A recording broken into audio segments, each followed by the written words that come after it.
Timing दवा से तो आप बढ़ा रहे हैं, लेकिन इलाज नहीं है दोस्तों। इलाज क्यों नहीं है? सबसे पहले महत्वपूर्ण बात है कि अपना कारण जाने कि आपको किस वजह से आपको जो सेक्स करते समय दिक्कत आ रही है, तो किस वजह से आ रही है।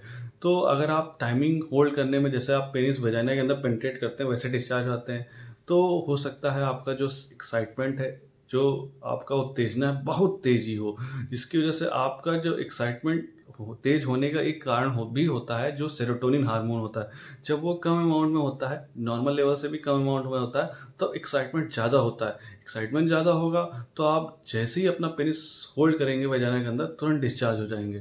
तो कुछ ड्रग्स आती हैं सेरोटोनिन इंड्यूसर, वो आप लेंगे तो आपका एक्साइटमेंट थोड़ा सा कम हो जाएगा और सेरोटोनिन हार्मोन थोड़ा सा बढ़ जाएगा, जिसकी वजह से एक्साइटमेंट कम हो जाएगा। आप पेनिस पेनिट्रेट करेंगे तो आराम से टाइमिंग आपकी बढ़ जाएगी। साथ में आपके जो ग्लांस पेनिस होता है, ऊपर का जो पेनिस का हिस्सा होता है, वो बहुत सेंसिटिव हो जाता है। कैसे सेंसिटिव होता है? जब आप बड़े हो रहे होते हैं, मैस्टरबेट करना, हाथ से मैथुन करते हैं, तो नीचे वाले हिस्से को रब करते हैं। ऊपर वाले को कभी हाथ के टच, स्किन का टच कभी फ़ील नहीं होता है।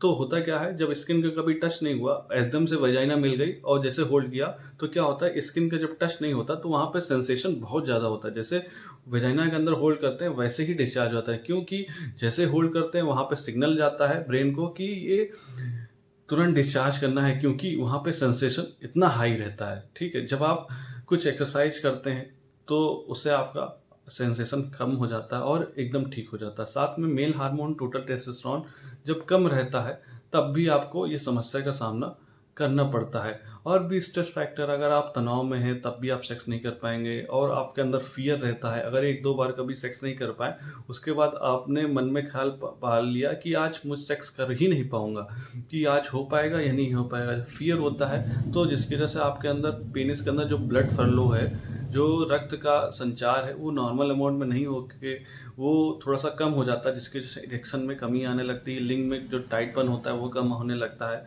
और फिर क्या होता है, आपका पार्टनर सेटिस्फाई नहीं होता है। पार्टनर सेटिस्फाई नहीं होता तो आपको गिल्टी फील होता है। तो ऐसे बहुत सारे खास फैक्टर हैं। अपने डॉक्टर से मिलें, नज़दीकी इलाज कराएँ, ताकि आप एकदम खुशहाल भरी ज़िंदगी जी सकें। और इधर-उधर के इलाज में या फिर दवा के, चूरन के ऐसे चक्कर में बिल्कुल ना पड़ें, क्योंकि अगर आप काउंसलिंग नहीं करा सकते हैं, अगर काउंसलिंग करा के आप इलाज करेंगे तो आप जल्दी ठीक हो जाएँगे। काउंसलिंग कराना बहुत ज़रूरी है इलाज में। तो काउंसलिंग कराइए। दवा तो सभी दे रहे हैं, लेकिन काउंसलिंग करा के जब आप इलाज कराते हैं तो आप 100% रहता है श्योर कि आप ठीक हो जाएँगे।